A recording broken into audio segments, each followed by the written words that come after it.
jagaku. Tak usah ku bimbang, Yesus peliharaku. Tak usah ku susah, Roh Kudus hiburku.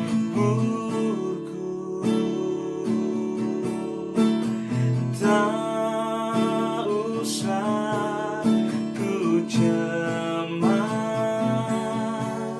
Dia memberkatiku.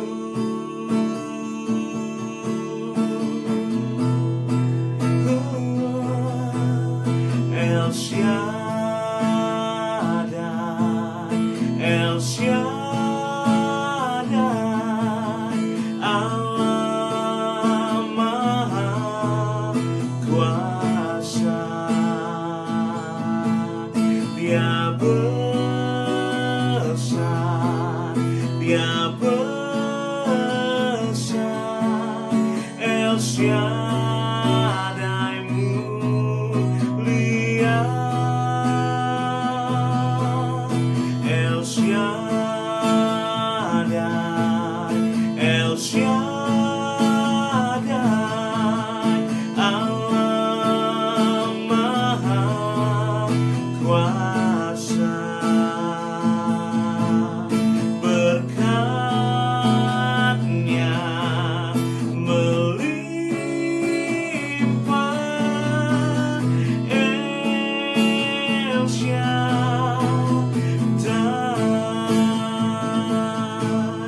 Kasih-Nya melimpah, El Shaddai.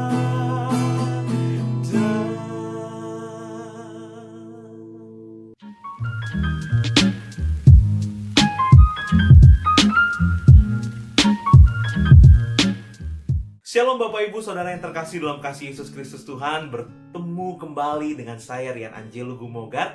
Kita masih di dalam program acara TKAB Tahu, Kenali, Alami, dan Bagikan. Bapak Ibu, di awal video tadi kita sudah sama-sama menyanyikan satu pujian El Shaddai. Tidak usah kita takut, tidak usah kita khawatir, tidak usah kita bimbang, kita cemas, tidak usah kita susah. Kita punya Roh Kudus yang senantiasa menuntun, menghibur, membimbing setiap kita dalam kita menjalani hari-hari dalam kehidupan setiap kita. Kita masih ada dalam pembahasan tentang ketenangan. Pada bagian yang pertama kita sudah membahas bersama-sama apa yang menjadi jaminan kita untuk kita tetap tenang dalam menjalani hidup ini. Bahkan poin yang kedua di pembahasan bagian yang pertama, bahwa kenapa sih kita harus tenang dalam hidup ini. Kita harus tenang dalam hidup ini supaya kita bisa berdoa, karena doa adalah nafas kehidupan bagi orang percaya. Nah, untuk itu, bagi Bapak Ibu yang belum menyaksikan bagian yang pertama, Bapak Ibu bisa saksikan terlebih dahulu ketenangan bagian yang pertama. Lalu di bagian yang kedua ini kita akan membahas lalu langkah selanjutnya apa. Kalau kita dalam menghadapi masalah pergumulan, kita sudah tenang, kita berdoa, langkah apa yang harus kita lakukan? Yuk Bapak Ibu, sama-sama kita akan membuka firman Tuhan di 1 Petrus 5 ayat yang ke-7 sampai ayat yang ke-11. Sama-sama kita akan baca firman Tuhan ini. Di layar juga sudah ada, Bapak Ibu, kita baca sama-sama ayat yang ke-7. Serahkanlah segala kekhawatiranmu kepadanya, sebab Ia yang memelihara kamu. Ayat ke-8, sadarlah dan berjaga-jagalah, lawanmu si iblis berjalan keliling sama seperti singa yang mengaum-ngaum dan mencari orang yang dapat ditelannya. Ayat ke-9, lawanlah dia dengan iman yang teguh, sebab kamu tahu bahwa semua saudaramu di seluruh dunia menanggung penderitaan yang sama. Ayat ke-10, dan Allah sumber segala kasih karunia yang telah memanggil kamu dalam Kristus kepada kemuliaan yang kekal, akan melengkapi, meneguhkan, menguatkan, dan mengokohkan kamu sesudah kamu menderita seketika lamanya. Ayat ke-11, ialah yang mempunyai kuasa sampai selama-lamanya. Amin. Berbahagialah buat setiap kita yang mendengar firman Tuhan serta melakukannya, menjadi berkat bagi banyak orang sehingga nama Tuhan Yesus dipermuliakan. Bapak Ibu, ayat firman Tuhan ini di bagian yang pertama jelas firman Tuhan mengatakan di ayat yang ketujuh, serahkanlah segala kekhawatiranmu kepadanya sebab Ia yang memelihara kamu. Setelah kita udah menjadi anak-anak Tuhan yang tenang, kita sudah menjadi anak-anak Tuhan yang dapat berdoa dalam hidup ini, apa yang harus kita lakukan selanjutnya? Serahkan segala kekhawatiran kita kepada Tuhan. Di bagian yang pertama kita tahu Dia Allah yang berkuasa, Allah yang luar biasa. Bahkan dengan tangan kanannya Dia memegang setiap kita, memberikan setiap kita kemenangan. Kita serahkan segala kekhawatiran kita. Apa yang menjadi kekhawatiran Bapak Ibu saat-saat ini, saat engkau menyaksikan video ini? Tentang rumah tangga kah? Tentang usaha, toko dagangan, bisnis, studi kuliah anak-anakmu, anak-anak muda. Kau khawatir tentang masa depan, tentang pekerjaanmu, bahkan tentang pasangan hidup. Ayo kita berdoa dan kita serahkan kekhawatiran kita kepada Tuhan. Kenapa kita harus serahkan semuanya kepada Tuhan? Sebab Dia yang memelihara kita. Artinya Tuhan yang menjaga, Tuhan yang melindungi, Tuhan yang menyediakan semua yang kita butuhkan. Sebab Dia Allah, Dia Tuhan yang memelihara setiap kehidupan kita. Lalu langkah selanjutnya kita ke ayat yang ke-8. Bapak dan Ibu, saudara sekalian, sadarlah dan berjaga-jagalah, lawan musuh iblis berjalan keliling sama seperti singa yang mengaum-ngaum dan mencari orang yang dapat ditelannya. Bapak Ibu, kita percaya iblis sudah dikalahkan oleh kuasa darah Yesus di atas kayu salib. Namun dia masih terus berjalan berkeliling. Dia mengaum-aum. Apa yang dia aum-aumkan? Dia akan mengaumkan kekhawatiran, ketakutan. Lewat apa? Lewat yang kita lihat, lewat yang kita dengar hari-hari ini. Untuk itu Bapak Ibu harus berwaspada dengan apa yang kita lihat, apa yang kita dengar, apa yang kita tonton, siapa orang yang kita ajak berbicara. Hati-hati, karena ada kalanya iblis memakai orang-orang yang kita nggak sangka-sangka. Bahkan dia mengaum-aumkan auman yang membuat kita akhirnya jadi takut, jadi khawatir. Banyak kan Bapak Ibu, teman-teman muda, di saat kita lagi curhat mungkin, bro gue lagi ada masalah bro, duh gue kayaknya gini, udahlah lu gak usah, lu berdoa mulu, ayolah kita enjoy, kita senang-senang, kita have fun, udahlah lu jangan rohani banget lu zaman sekarang. Lu mulai auman-auman itu mulai untuk mungkin lewat teman kita. Bukan saya bilang teman-teman Bapak Ibu atau teman-teman saudara adalah iblis ya, enggak, jangan salah. Tapi kadang-kalanya ada orang-orang yang iblis pakai untuk menggoyahkan iman kita loh Bapak Ibu. Mungkin kita curhat, aduh usaha saya lagi kayak gini. Emang bro, emang sekarang nih udah Indonesia nih mau masuk masa krisis, kayaknya gak mungkin lu bakal bangkit. Enggak, kita percaya hari ini kita dengar renungan ini, kita percaya bahwa Dia Tuhan yang memelihara kita. Artinya Dia menjamin hidup kita. Dia tidak hanya menjamin berkat Bapak Ibu, kebutuhan harian-harian kita, tapi yang Dia jamin, yang pertama Dia jamin adalah keselamatan bagi kehidupan saya dan juga Bapak Ibu. Kemenangan Dia sudah raih, kemenangan Dia sudah selesaikan di atas kayu salib, dan kemenangan itu juga kita raih dan kita terima di dalam Yesus Kristus Tuhan. Jadi hati-hati dengan apa yang kita baca berita hari-hari ini, buat kita takut, membuat kita khawatir. Tapi hari-hari ini kita mau tetap pegang teguh bahwa saya percaya Tuhan Allah yang saya sembah, Allah yang berkuasa, Dia yang memelihara kehidupan saya. Untuk itu hati-hati sekali lagi dengan apa yang kita dengar. Hati-hati di saat kau berbicara, ya gak usah, jangan terlalu sering dicurhat sama orang. Bolehlah kita curhat sama orang yang benar, sama hamba Tuhan. Tapi yang paling nomor satu, kita curhat, kita ngobrolnya sama Tuhan. Biar nanti Tuhan akan jawab semua doa-doa kita. Lewat apa? Lewat firman Tuhan, lewat renungan yang Bapak Ibu dengar, lewat renungan harian yang Bapak Ibu baca, teman-teman muda baca. Kadang-kadang orang kasih solusi yang bukan buat kita makin dekat sama Tuhan, malah solusinya bikin kita jauh dari Tuhan. Toko dagangannya nggak rame, udah kita pergi ke sini, kita pergi ke orang pinter. Loh, yang saya tahu orang pinter minum tolak. Bapak Ibu yang bilang, karena nggak disponsorin, jadi nggak boleh sebut merek. Ya kan? Ayo kita ke sini. Iya, kalau kita ngomong sama orang yang benar, yang dewasa iman rohaninya, kita diajarkan deket sama Tuhan. Lah kalau kita diajarin jauh sama Tuhan, hati-hati. Karena Dia mengaum, Dia menelan siapa saja yang dapat ditelannya. Berarti ada orang-orang yang nggak dapat ditelan. Artinya orang yang mau kuat, yang tetap percaya bahwa kita disertai dan dipelihara oleh Tuhan.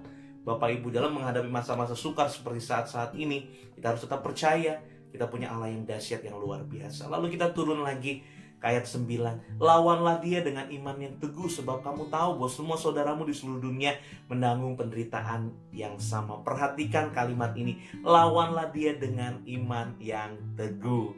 Di saat Bapak Ibu baca berita, di saat Bapak Ibu dengar berita, di saat Bapak Ibu mungkin dengerin omongan-omongan orang yang gak enak, saudara-saudaramu ngomong-ngomong yang gak enak, lu emang udah urat miskin, lu mah 7 turunan, 8 belokan, 10 tanjakan, lu mah miskin terus. Enggak, lawan dengan iman itu. Bukan lawan manusianya, ingat Bapak Ibu, bukan lawan manusianya. Itu Bapak Ibu malah berantem. Bukan, tapi kita harus dengan iman teguh. Apapun yang orang ngomong jelek tentang saya percaya saya punya Tuhan yang luar biasa. Saya beriman, saya pasti sukses. Anak-anak saya pasti diberkati, punya masa depan yang indah. Tuhan tidak pernah tinggalkan saya. Orang boleh bilang PSBB, pandemi, apapun itu, saya percaya Tuhan pelihara hidup saya. Lawan dengan iman yang teguh. Lalu yang berikutnya, ayat yang ke-10 Bapak Ibu. Dan Allah sumber segala kasih karunia yang telah memanggil kamu dalam Kristus kepada kemuliaan yang kekal akan melengkapi, meneguhkan, menguatkan, dan mengokohkan kamu sesudah kamu menderita seketika lamanya. Perhatikan Bapak Ibu, Allah sumber segala kasih karunia yang telah memanggil kamu dalam Kristus kepada kemuliaan yang kekal akan melengkapi, meneguhkan, menguatkan, dan mengokohkan kamu. Apapun yang Bapak Ibu sedang hadapi saat-saat ini, mungkin Bapak Ibu sedang menyaksikan program ini, Bapak Ibu sedang terbaring di rumah sakit, mungkin kau sedang terbaring di tempat tidur di rumahmu, kau dalam kondisi keadaan yang mungkin lemah. Tapi ingat, dengar baik firman Tuhan katakan, Dia yang akan melengkapi, meneguhkan, menguatkan, dan mengokohkan setiap kita. Ayo tetap semangat, ayo tetap percaya, jangan pernah goyah iman kita. Ada kalanya kita manusia kadang-kadang, aduh Tuhan capek. Tapi bangkit lagi, percaya lagi bahwa saya gak pernah sendiri. Ada Tuhan yang beserta dengan saya, El Shaddai, Allah Maha Kuasa. Dan saya percaya kasih-Nya, berkat-Nya Dia limpahkan dalam hidup kita. Dan Bapak Ibu juga harus sadar, berkat tidak hanya selalu ngomong masalah uang, duit. Tapi yang namanya berkat Tuhan itu ada damai sejahteranya Tuhan, ada sukacitanya Tuhan. Sekalipun di depan kita ngelihat makanan yang sederhana, makan sayur asem, makan tahu, tempe, ikan asin pakai sambal, tapi di saat kita mengucap syukur, kita tahu ini berkat pemeliharaan Tuhan. Kita enjoy, badan kita sehat. Makan ikan asin gak darah tinggi karena keasinan. Ya kan Bapak Ibu? Ayo, tetap harus semangat. Lalu ayat yang terakhir, sebab ialah yang mempunyai kuasa sampai selama-lamanya. Amin. Karena Tuhanlah yang berkuasa atas hidup kita Bapak Ibu. Yuk, melalui masa-masa yang sukar hari-hari ini, mungkin dalam pekerjaan, mungkin dalam toko dagangan usaha, dalam segala aspek kehidupan kita, mulai kita sadari bahwa tanpa Tuhan kita gak mampu. Kita punya Allah yang luar biasa. Dia Tuhan yang berkuasa atas kehidupan kita. Mungkin selama ini kita sombong, kita rasa kita berpikir dan kita merasa bahwa semua yang kita miliki hari ini semua karena jeripaya saya, karena saya pinter, karena saya punya tim yang hebat, karena saya punya orang-orang yang luar biasa bantu tolong saya. Tapi di saat kau sedang menghadapi masalah, kau rasa, aduh kayaknya saya udah habis. Enggak, Tuhan belum selesai akan hidupmu Bapak Ibu. Kalau engkau masih ada sampai hari ini, masih bernapas, masih bisa tarik napas, aduh, itu semua berkat kebaikan Tuhan. Tuhan belum selesai atas hidup Bapak Ibu. Kalau engkau masih ada sampai hari ini, berarti Tuhan masih punya rencana-rencana yang luar biasa. Mungkin Bapak Ibu bertanya, ya tapi saya udah umur segini, apalagi gak mungkin saya kerja di kantor, gak mungkin saya dagang, usia saya udah kayak gini, gak mungkin Pak, saya aduh bro, saya gak bisa ngerjain apa. Pak, Bu, mungkin kau udah usia yang tidak produktif, tapi kau masih punya mulut yang bisa berdoa sama Tuhan. Bertelut lututmu, berdoa buat anak-anakmu, buat mantumu, buat cucumu, sehingga kita akan lihat keberhasilan Tuhan nyatakan. Tuhan Yesus menyertai setiap kita. Untuk itu apapun yang sedang kita alami, mungkin dalam sakit penyakit, imani, percaya, bilur-bilur Tuhan menyembuhkan segala sakit penyakit kita. Kita percaya, Dia Allah yang selalu menyertai kita. Untuk itu Bapak Ibu, apapun yang menjadi keadaanmu saat ini, boleh sejenak kita mau teduhkan hati kita. Kita satukan hati kita. Kita bersatu di dalam doa. Juga tidak lupa Bapak Ibu, kalau Bapak Ibu berdoa, kita doakan buat para tim medis yang saat ini sedang bekerja dengan begitu kerasnya. Mungkin mereka yang ada di Wisma Atlet, mereka yang di rumah-rumah sakit, mereka butuh topangan doa kita Bapak Ibu. Jangan lupa berdoa buat mereka, karena Tuhan juga mau kita menjadi anak-anak Tuhan yang peduli. saling mendukung, saling mendoakan.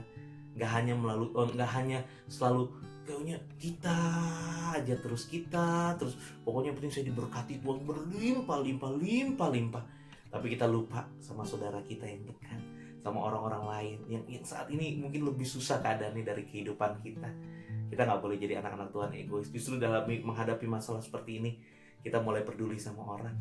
Kalau Bapak Ibu tahu ada teman-teman yang lagi jualan online, mungkin dia kena PHK, dia sekarang jualan online, kita ada berkat lebih, ayo beli dagangannya dia. Kalau mungkin dia nggak pernah masak, tiba-tiba dia masak, kita beli, aduh rasanya kayaknya hambar, atau aduh ini orang kayaknya mau kawin lagi nih, asin banget, kita kasih tahu pelan-pelan, ya kan, sejeng, kayaknya garamnya kurangin dikit deh, atau kayaknya agak sedikit tambahin garam biar dia semangat gitu loh Bapak Ibu, supaya kita juga jadi anak-anak Tuhan, benar-benar kita berfungsi luar biasa sebagai anak Tuhan, jadi berkat bagi banyak orang. Jadi apapun yang kita hadapi saat-saat ini, yuk kita dudukkan hati kita bersatu di dalam doa pada saat ini. Kami bersyukur, kami berterima kasih, firman-Mu mengajarkan buat setiap kami, serahkan segala kekhawatiran kami kepada Tuhan.